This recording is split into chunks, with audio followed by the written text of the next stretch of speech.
साधारण बात नहीं है, परिवर्तन होने वाला है। अगर आप अपनी तीसरी आंख खोल लें। तीसरी आंख किसने खोल ली थी जी?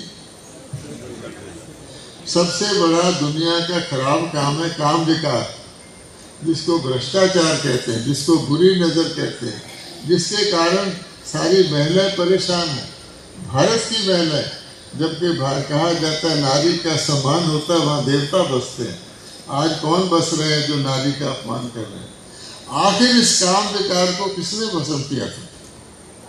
गीता में लिखा हुआ है काम महाशत्रु है, पर लोग भस्म कर पाए? बड़े बड़े सन्यासी जंगलों में चले गए, अकेले रहने नहीं हुआ।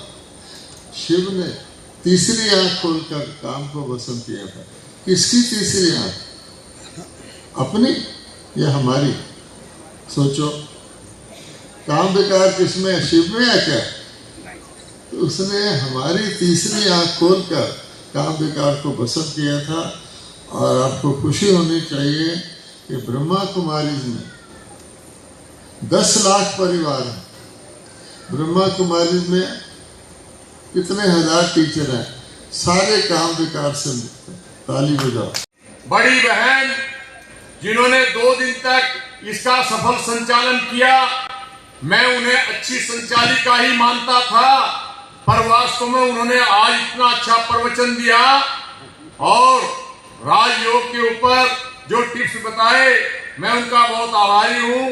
आदरणीय बड़ी दीदी सपना बहन जी और हमारे हैदराबाद भाग्यनगर से आई वहां की पूर्व महापौर बहन श्रीमती बांद्रा कार्तिका रेड्डी जी, यद्यपि वो थोड़ा भाषाई प्रॉब्लम थी, पर उनके विचार उनके हृदय से सरस्वती के समान निकल रहे थे, हमको पहचान रहे थे। आपका भी मैं हार्दिक अभिनंदन करता हूं। हमारी बहन बीके अर्चना जी, जिन्होंने बहुत अच्छा गीत हमको सुनाया, मैं उनका भी अभिनंदन करता हूं। और वास्तव में मैं 2 दिन से अच्छे संचालन बहन सपना जी के देख रहा था। जो राजनीतिक सम्मेलनों के संचालन होते हैं, मैं सोच रहा था वो राजनीति की तरह ही वो भी होंगी, पर आज तो संचालन में हमारी बहन कविता जी ने साक्षात उनके मुंह से सरस्वती की तरह शब्दों के फूल झड़ रहे हैं। मैं आपका भी हार्दिक अभिनंदन करता हूं। बंधुओं, मैं देवभूमि उत्तराखंड से आया हूं। बहनों भाइयों, वो देवभूमि उत्तराखंड केवल नदी नालों पर्वतों हिमालय शिवालिक का एक स्थान नहीं है।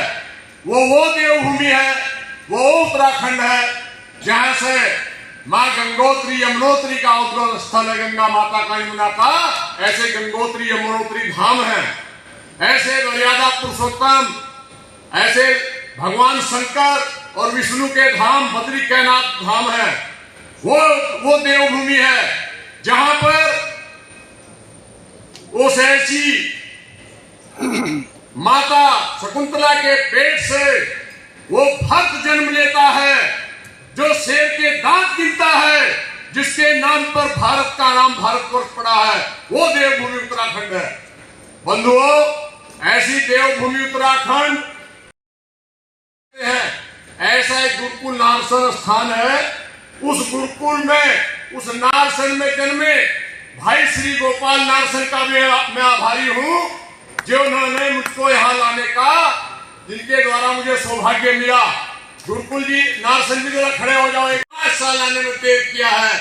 जिस प्रकार ये आज मुझको अभी 12 तारीख में पकड़ के ले आए, अगर पहले लाते तो मैं 5 साल पहले आ सकता था। मैं इनका भी हार्दिक अभिनंदन करता हूं।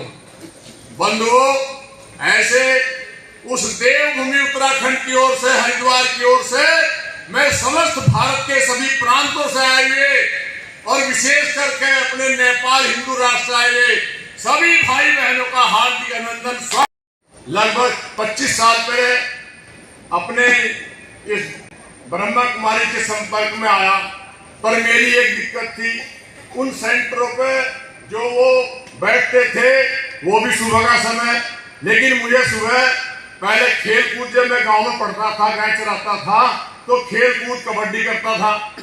और जब मैं शहर में आ गया तो मुझे आरएसएस की शाखा में वो खेल कूद योग सूर्य नमस्कार के साथ साथ फिर मुझे वो योग की लत पड़ गई।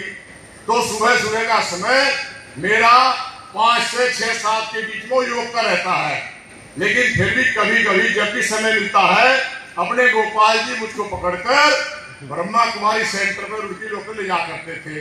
बीके शिवानी जी के कार्यक्रम में ले गए, उससे भी पहले एक कार्यक्रम था उसमें इन्होंने मुझे ले गए और मैं इस ब्रह्मा कुमारी के इस संगठन से इनके काम से बहुत प्रभावित हुआ और आगे मैं पूरा सहयोग जो मेरे से बन पड़ेगा मैं इनके कामों में लगाऊंगा। और रुड़की में भी हमने कल डॉक्टर मृत्युंजय जी से निवेदन किया कि आप उस देवभूमि में, उस शिक्षा की नगरी रुड़की में वहां आप आइए। रुड़की, हरिद्वार, ऋषिकेश, देहरादून में आपके कार्यक्रम की जिम्मेवारी हम देंगे, अच्छा कार्यक्रम कराएंगे। तो बंधुओं, आपको श्री गोपाल नारसन का नमस्कार। डिवाइन मिरर हिंदी चैनल में आपका बहुत बहुत स्वागत है। आइए जान लेते हैं आज की कुछ खास चर्चित खबरें। जैसा कि आप देख रहे थे, ब्रह्मा कुमारीज मुख्यालय माउंट आबू के आनंद सरोवर में आज शाम संपन्न हुए राजनेता सम्मेलन में पधारे सांसदों, मंत्रियों, विधायकों व महापौर तथा राजनीतिक पार्टियों के नेताओं ने आध्यात्मिकता से सराबोर ब्रह्मा कुमारीज के रमणीक वातावरण को स्वर्ग जैसा बताया। साथ ही देश और समाज हित की राजनीति का खुलकर समर्थन किया। 4 बार के विधायक गंगाधर भाई, जो मात्र कक्षा 6 पास हैं और बूट पॉलिश करके अपना गुजारा करते थे, ने बताया कि उन्होंने ब्रह्मा कुमारीज की प्रेरणा से जुए की लत व नॉनवेज को अलविदा कर सात्विकता को अपनाया है। उत्तराखंड से राज्य मंत्री स्तर श्यामवीर सैनी ने ब्रह्मा कुमारीज को नारी सशक्तिकरण की अंतर्राष्ट्रीय संस्था बताते हुए उसकी खुलकर प्रशंसा की। सरदार पटेल विचार मंच के राष्ट्रीय अध्यक्ष सेठपाल परमार ने भी सम्मेलन में अपनी भागीदारी निभाई। चर्चित फिल्म अभिनेता गोविंदा के प्रति उनके चाहने वालों की दीवानगी इस कदर है कि एक बार एक मंत्री की बेटी 20-22 दिनों तक गोविंदा के घर में नौकरानी बनकर रही। यह खुलासा किसी और ने नहीं बल्कि स्वयं गोविंदा की पत्नी सुनीता आहूजा ने किया है। प्रधानमंत्री नरेंद्र मोदी अपने जन्मदिन पर कल ओडिशा में सुभद्रा योजना का शुभारंभ करने जा रहे हैं, जिसके तहत 21 वर्ष से 60 वर्ष तक की आयु की महिला को 5 साल की अवधि में 2 किस्तों के रूप में 10,000 रुपए का भुगतान किया जाएगा। इस योजना के शुभारंभ समारोह में 1 लाख महिलाएं भाग लेंगी। दिल्ली के मुख्यमंत्री अरविंद केजरीवाल संभवतः कल अपना इस्तीफा दे देंगे। साथ ही कल ही विधायक दल की बैठक होगी, जिसमें नए मुख्यमंत्री का चयन किया जाएगा। उत्तर प्रदेश के मुख्यमंत्री योगी आदित्यनाथ ने त्रिपुरा में कहा कि पाकिस्तान मानवता का कैंसर है जो पूरी दुनिया के लिए नासूर बन चुका है, जिसका इलाज बिना ऑपरेशन के नहीं हो सकता। साथ ही उन्होंने कहा कि पाकिस्तान के कब्जे वाले कश्मीर के लोग भारत में शामिल होना चाहते हैं, साथ ही बलूचिस्तान भी अलग होना चाहता है। उपराष्ट्रपति जगदीप धनखड़ ने सुप्रीम कोर्ट द्वारा सीबीआई के एक केस की सुनवाई के दौरान पिंजरे का तोता बताने पर कहा कि उक्त टिप्पणी से मनोबल कमजोर होता है। साथ ही उन्होंने सीबीआई जैसी संस्थाओं से संवैधानिक मूल्यों का पालन करने की भी बात कही।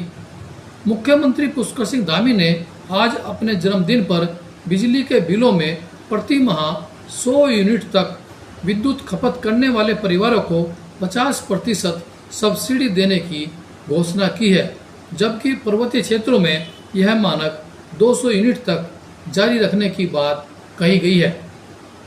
शेयर मार्केट में 32 लाख रुपए गंवाकर कंगाल हुए एक पूर्व सैनिक को पुलिस ने हल्द्वानी के मुखानी क्षेत्र से चैन स्कैनिंग के आरोप में गिरफ्तार कर जेल भेजा है। उसकी पत्नी ने भी उसको तलाक का नोटिस दिया है। आज खबरों में इतना ही। कल फिर नई खबरों के साथ हम हाजिर होंगे। तब तक के लिए श्री गोपाल नारसन को इजाजत दीजिए। जय हिंद, जय भारत, नमस्कार।